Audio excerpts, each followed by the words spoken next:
You were never born and you will never die. You have never had a body. The Upanishads declare in many ways this truth that all is Brahman, all is the self, but you are the self. The one who knows this always remains happy. The one who knows this knows freedom. The one who knows this is liberated, is free from the bondage of attachment to the body and to the world around him. So meditate on this, contemplate on this. Always inquire into the nature of the self. Always look within. Always try to find the root of the mind, the birthplace of the mind. So today I'll be answering some really intriguing questions, some really interesting questions. So hopefully we will get to the root of this and find some answers that will help us on our journey. What is love? How to experience real love? What is the role of love in our lives? In a very mundane level, we all know what love is. We love somebody, we love our parents, I love my mother, I love my father, my girlfriend, my children, my wife, whatever it is. On a very mundane level, this is love. That you love somebody and you expect them to love you back. But love that is not calculative, where we expect nothing in return, that is real love. Love with ifs and buts, is not love. Free love as it is. Not because someone is beautiful, not because someone is your mother or father, or wife or husband, or son or a sibling. Even if there is no relationship, is it possible for you to just express love? Ask yourself that. If there is no relationship whatsoever with that person or that individual, and you still express love, not because you want something in return, not because she's a thing of beauty or whatever it is. Even in the love we feel for our children, there is expectation. We want to be loved in return. That's almost natural to feel that way. It feels natural to expect love in return. We love our wife and we want the wife to love back. Same thing with friends, and we're always seeking that love which is calculative. Oh, I love this person so much, but I don't get the due that I expect, that I want. I don't feel this person loves me. I don't feel she loves me enough.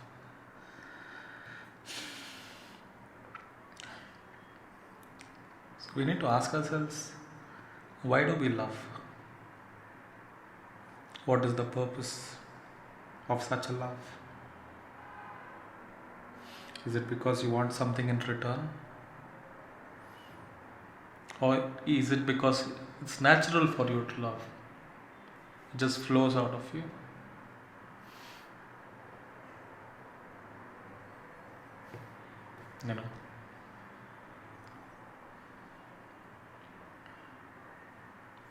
We see this love in all beings, not just humans. We see elephants, we see cows, we see dogs expressing so much love towards each other, and sometimes towards humans who take care of them as well. So it is not just based on the mind. So of course we can say that mind, it's not love is not something that's just derived from the mind. There is something deeper. Every child, has some attachment and love towards its mother. And every mother naturally has a, of course there are exceptions, but naturally has some kind of, natural instinct for love towards, whoever's born, the son or daughter. So we can say that love is our very nature. We are born because of love. All creation exists because of love. The intention to expand is love. The intention to hold on also is love. The intention to embrace something forever, to not lose something, to hold on to something forever.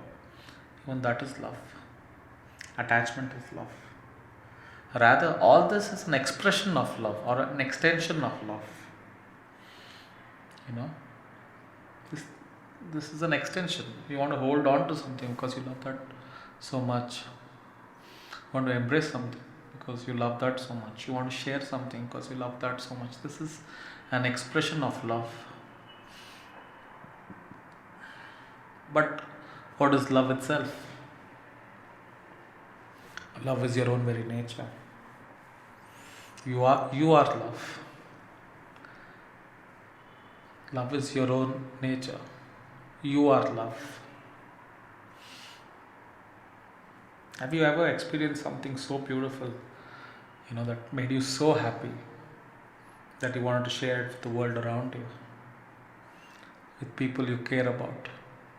It happens, something, you experience something, you maybe eat something, or you're in a beautiful place.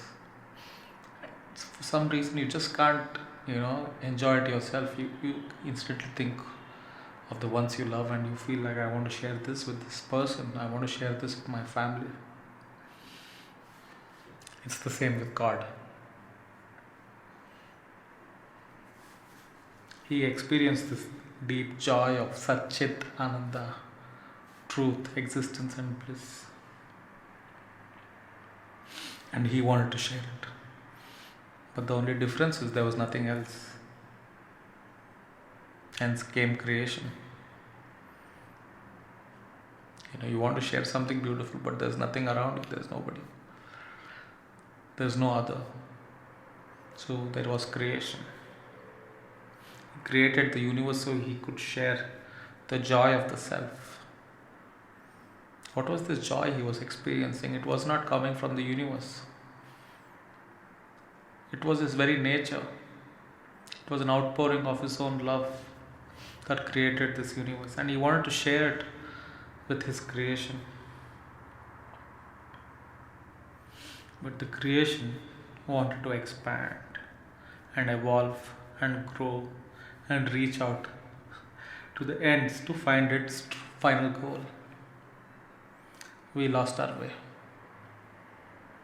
We thought the way is to expand.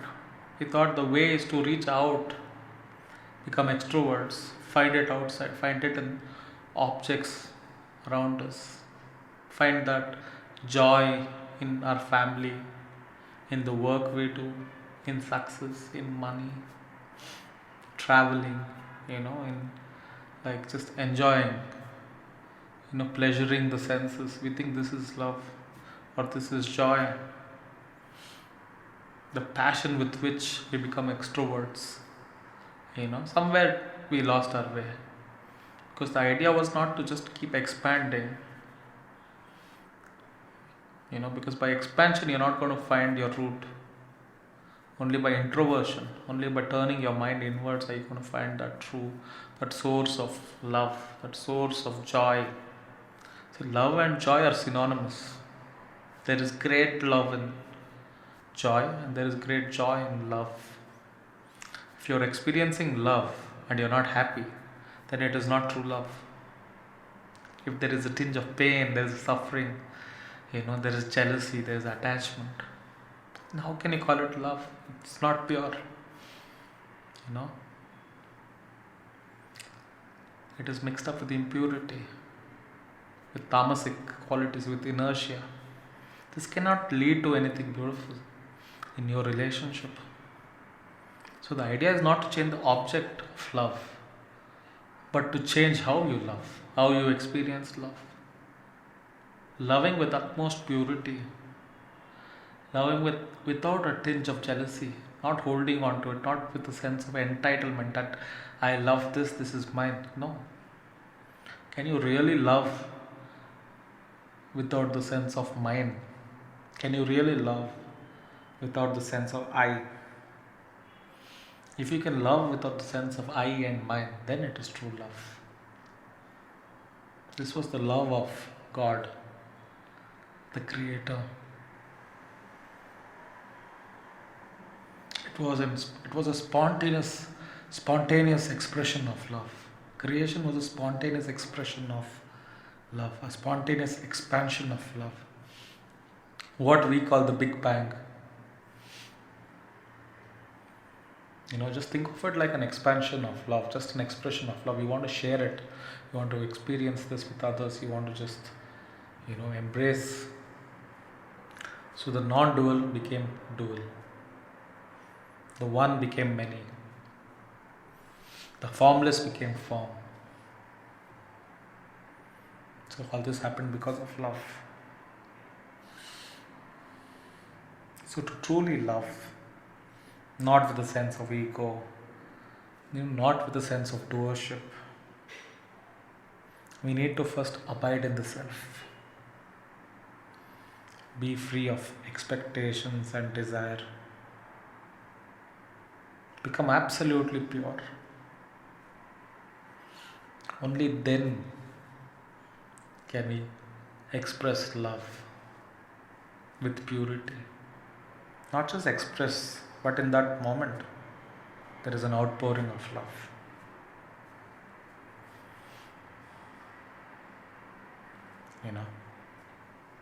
Love is the heart.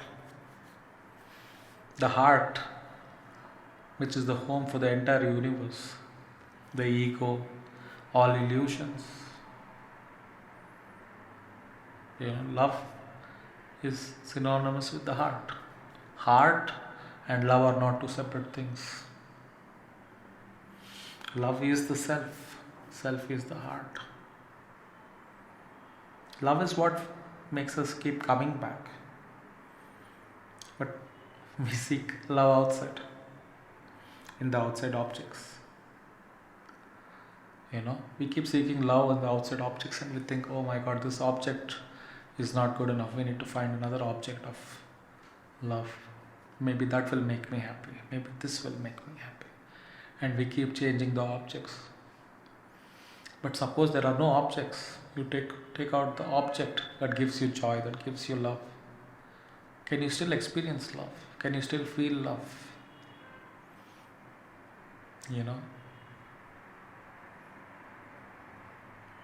The object is temporary. The object is always going to be flawed because it is temporary. It is bound to change. So no matter who you love, no matter what expectation you have of anybody, it is never going to be perfect. That relationship is never going to be perfect.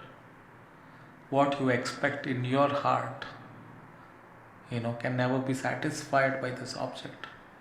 For the simple reason that it is temporary. The relationship you are having with another person is temporary. It is bound by the laws of nature, by death, by disease, by change. So why do you still hold on to that? Don't hold on to the object. That is what brings you misery. That is not where you will find love. That is not where you will find joy. We know this, but we continue to do this. That is not the place from where you will find your liberation, where you will find peace. That is the object of that creates distress. Anything you're attached to, anything. That attachment itself is the root of your distress. It will cause pain. The only thing you can be attached to that will not cause you pain is your own self, not your body. The body is temporary, not your mind, no, but your own heart, the root of the universe. So, love is the heart, love is the self, love is what keeps us coming back. What makes us happy is our own self, our own heart. But we think it's the people outside, the situations that make us happy. When a desire is fulfilled, the mind does not jump out to desire again. There is a brief period when you achieve something or you gain something, and in that brief period, the mind is not jumping out to, accomplish something else. It does not jump out to create another desire immediately. During this time, it stays in the heart. The mind stays in the heart to enjoy its fruits of desire fulfillment. This is nothing but abidance in the self. And this is the joy you experience. The juice of desire fulfillment. You do not enjoy the fruits from the object itself, but from the subject, from your own self. Your mind temporarily decided to abide in the heart, to not jump out. In that period, you experienced peace, utmost peace. You felt fulfilled. You felt wholesome. You felt like a whole, not incomplete. You felt complete. There is a profound joy in desire fulfillment. But the desire itself is not the reason for this joy, or the fulfillment itself is not the reason for this joy. The silence you experience, the release from this fight to achieve something, the relief from fighting for something, jumping around, grabbing things, the relief from this, this is the joy you experience.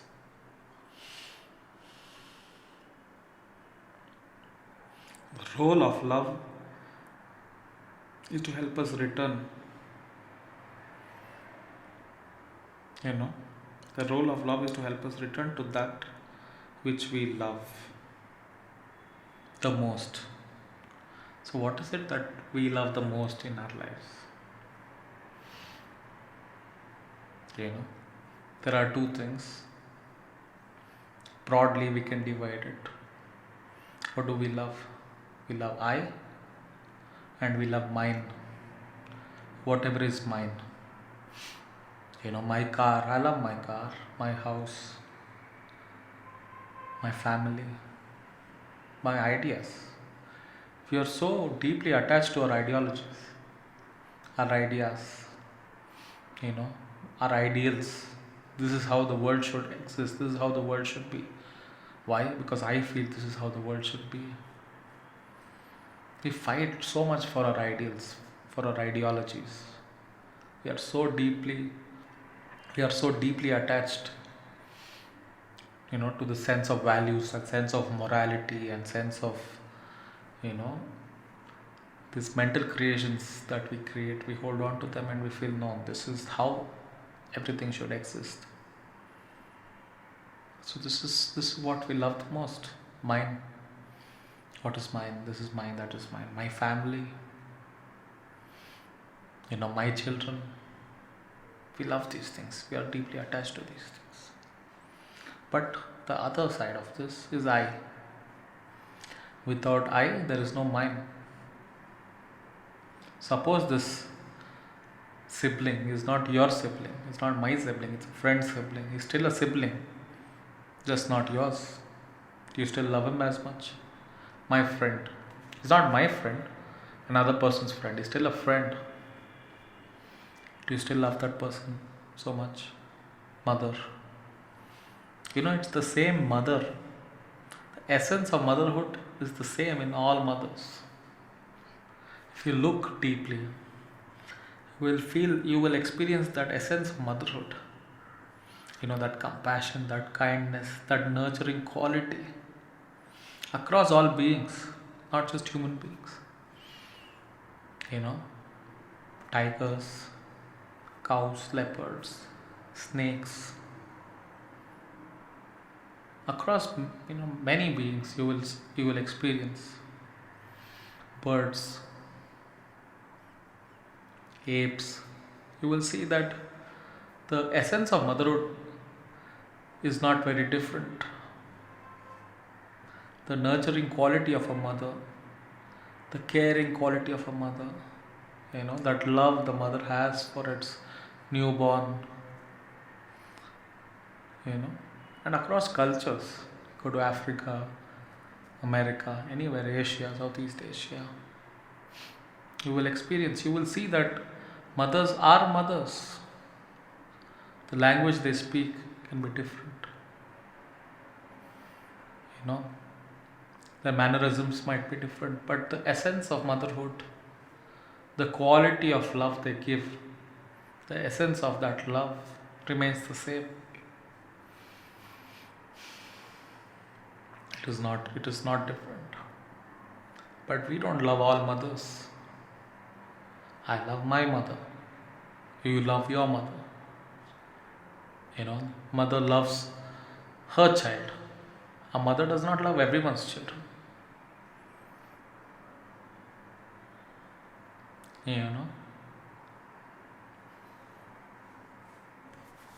Get what I mean? This is limited in a way. It is limited in a way.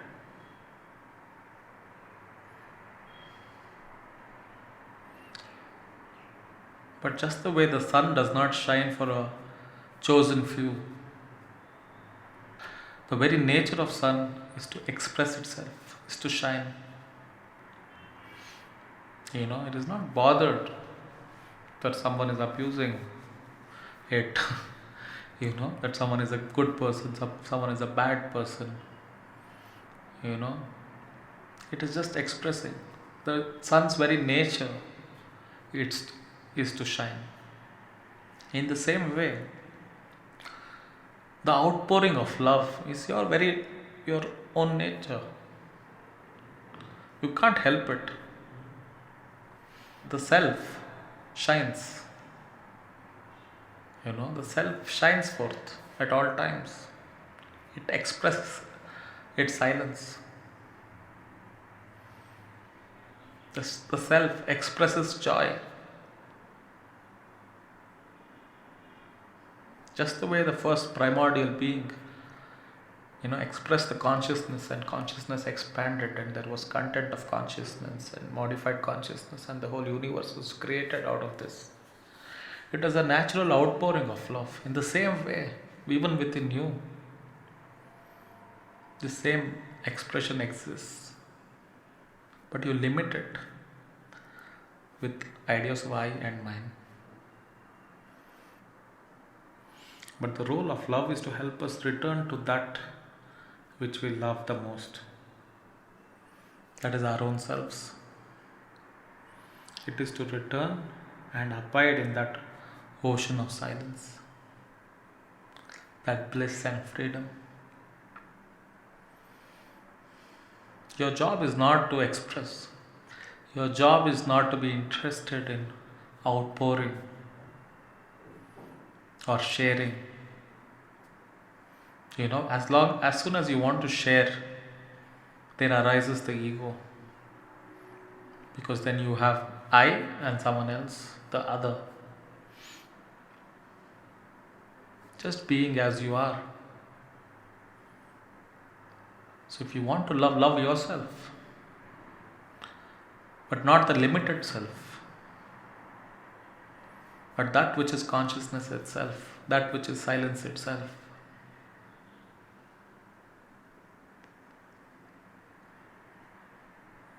Hold on to that which is the root the root cause of the mind, from where the ego sprouts. Go to the root of this.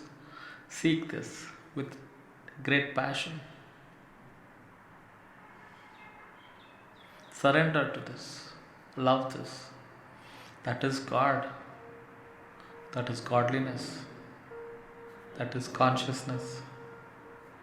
That is God. That is godliness. That is consciousness.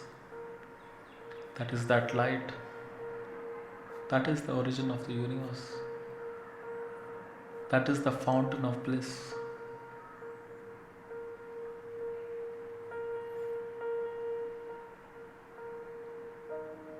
Love that. Give up all other kinds. Give everything else up. And in this moment, forget about tomorrow, forget about the next moment. In this moment, surrender to that self. Love that self. Love thyself. Know thyself. Loving thyself is knowing thyself. Knowing thyself is loving thyself. Knowing, loving is being. Be as you are.